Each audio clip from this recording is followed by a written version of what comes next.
உங்களுக்கு நிம்மதி உண்டாகுவதாக, தேவனுடைய இரக்கங்கள் அதிகமாவதாக.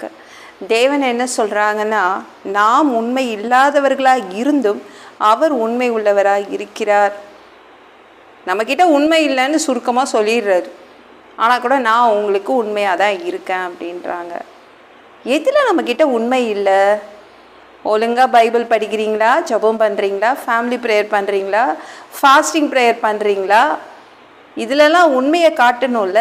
இதுதான், இந்த உண்மையை தான் அவர் எதிர்பார்க்குறார். அப்படி குறைஞ்சிருந்தா கூட பரவாயில்ல, நான் வந்து உண்மை உள்ளவனாய் தான் இருக்கிறேன்றார். நான் செய்கிறத செய்திருவேன் அப்படின்றார். அவர் உண்மையை எதிர்பார்க்கிறார். ஆனால் நம்மளுக்கு வந்து சில இதிலெல்லாம் குறையுது இல்லை? மனசளவில் உண்மை இருக்குதாங்க. யாரையாவது திட்டுறோம், மனசளவில் கோபம் வந்துடுது, மற்றவங்களை நிந்திக்கிறோம், அதை கூட குறைக்கணும். அவர் வந்து அந்த அளவு எதிர்பார்க்குறார். நம்மக்கிட்ட அப்படி தான் எதிர்பார்க்குறார். ஆனால் கூட அவர் சொல்கிறார், பரவாயில்ல, ஆனால் நான் வந்து உங்ககிட்ட உண்மையாக தான் இருக்கேன். தாவீது வந்து வேலை செய்யும் போது கூட சுரமண்டலம் எடுத்து அவங்க துதித்து பாட்டு பாடுவாங்க. அப்போ வந்து துதிகளின் மத்தியில் வாசம் செய்யும் தேவன்ல. அதனால தான் என்ன பண்ணார் தேவன், அவனை நல்லா ஆசீர்வதிச்சார். அவன் உண்மையாக துதித்தான், தேவனும் உண்மையாக அவனை ஆசீர்வதித்தார். ஆனால் தாவீது உண்மையாக இருந்தானாங்க கடைசி வரைக்கும் இல்லை. அவன் வந்து ஒரு பதவியெலாம் கிடச்சிட்டோன்னே, தேவன் ஆசீர்வதிச்சிட்டோன்னே என்ன பண்ணான், ஒரு போர் வீரனை ஒரு நாள் கூப்பிட்டு அவன்கிட்ட ஒரு லெட்டர் எழுதி கொடுத்தான். அது என்ன மாதிரி லெட்டரு, என்ன மாதிரி நிருபம்? பைபிளில் அது நிருபம் சொல்லப்படுது, லெட்டர் தான் அது. 2 சாமுவேல் 11:15. அந்த நிருபத்திலே மும்முரமாய் நடக்கின்ற போர் முகத்திலே நீங்கள் உரியாவை நிறுத்தி அவன் வெட்டுண்டு சாகும்படிக்க அவனை விட்டு பின்வாங்குங்கள் என்று எழுதியிருந்தான். அநியாயமா இல்லை? அந்த போர் சேவகன் பேர் தான் உரியா. உரியா கையில் உரியாவுடைய மரண அந்த சாக அடிக்கணும் அப்படின்னு ஒரு லெட்டர் எழுதி அந்த உரியா கையிலே கொடுக்குறான். எவ்வளோ அவனுக்கு வந்து எவ்வளோ கொடூரமானவன் தாவீது, எவ்வளோ கொடூரமானவனாக மாறிட்டான் பாருங்க. எவ்வளோ கஷ்டம் இல்லை? கடினமான நெஞ்சம். அவனை சாகடிங்க, உரியாவை சாகடிங்க சொல்லி ஒரு லெட்டர் எழுதி உரியா கையிலே கொடுக்குறான். உரியா பாவம், அது ஒரு பேக்கு. போர் சேவகன் செம பேக்கு. அது ஒரு அப்பாவி பாவம். உரியா என்ற போர் சேவகன் அதை வாங்கிட்டு அவனுடைய தலைவன்கிட்ட போய் கொடுக்குறான். தலைவன் வந்து தாவீது சொன்ன மாதிரியே அவனை மும்முரமாய் நடக்கின்ற ஒரு போர்க்களத்தில் அவனை நிற்க வச்சுட்டு பின்வாங்கி போயிடுறாங்க எல்லாரும். உரியா அநியாயமாக செத்து போயிடுறான். எதற்காக உரியாவை சாவடிச்சான் தெரியும்ல?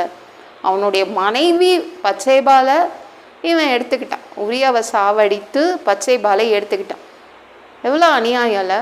உண்மையாக இல்லை தாவீது. தேவன் உண்மையாக இருந்தார், அவனை அரசனாக்குனார்.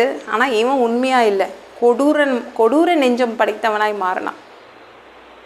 நம்மக்கிட்ட நிறைய தடவை அந்த மாதிரி உண்மை இல்லாத குணம்லாம் வந்துடும். அநியாயங்கள் செய்கிறது, அப்படியே நம்ம மனசு வந்து எல்லாமே சொகுசாக எல்லாம் கிடச்சிருச்சுன்னா அட்டூழியம் பண்ணுறது, அநியாயம் பண்ணுறதுலாம் அதிகமாக வந்துடும்.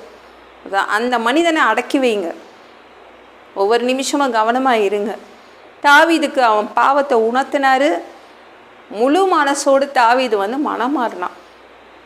அப்புறமும் தேவன் உண்மை உள்ளவராய் தான் இருந்தார். அவனை அரசனாகவே வச்சிட்டார். இவன் வந்து உண்மையாக இல்லை, ஆனால் தேவன் உண்மை உள்ளவராய் இருந்தார்.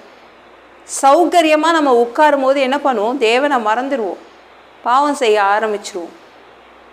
அப்பெல்லாம் செய்யவே கூடாது. நம்ம யாருக்கும் அநியாயம் செய்யக்கூடாது, அட்டூழியம் செய்யக்கூடாது. கவனமாக இருங்க. யாரையும் ஒடுக்காதீங்க, சிறுமைப்படுத்தாதீங்க. தேவனுக்கு உண்மை உள்ளவராய் இருங்க. தேவனுக்கும் நம்ம உண்மை உள்ளவர்களாக இருக்கும்போது தேவன் வந்து இல்லைனா கூட அவர் நம்மளை என்ன பண்ணுவார், உயர்த்துவார், ஆசீர்வதிப்பார். அவர் உண்மை உள்ளவராய் இருப்பார். இரக்கத்தினால் தான் நம்மளை வந்து அவர் காப்பாற்றுறாரு, ஆசீர்வதிக்கிறாரு.